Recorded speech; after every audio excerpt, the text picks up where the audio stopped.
आपको बताएं कि वज़ीर आला खैबर पख्तूनख्वा सरदार अली अमीन गंडापुर की मेज़बानी में वज़ीर आला हाउस में जिरगा मुनक़िद हुआ है। तमाम सियासी पार्टीज़ ने वज़ीर आला खैबर पख्तूनख्वा को मुज़ाकरात के लिए इख्तियार दे दिया है। इस बारे में मज़ीद बात करेंगे। डॉन न्यूज़ के नुमाइंदे आरिफ हयात हमारे साथ मौजूद हैं। हयात, बताएगा इस हवाले से क्या तफसीलात हैं?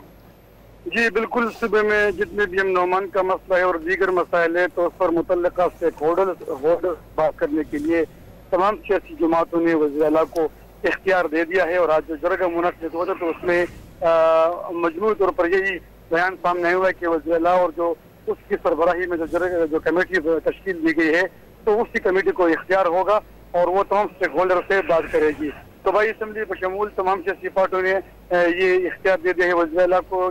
जरगे में वज़ीर दाखिला मोहसिन नकवी भी शरीक थे और जरगे ने वज़ीर आला अमीन गंडापुर को अफ़वाम और तफ़हीम से मामलात हल करने की जिम्मेदारी जो है तो वो सौंप दी है। वज़ीर आला ने जिम्मेदारी सौंपने पर तमाम सियासी कायदीन को और जमातों का शुक्रिया अदा किया और मामले के हल के लिए मुशावरत और लाएअमल पर अमल दरामद जो है तो वो जल्द मुकम्मल किया जाएगा।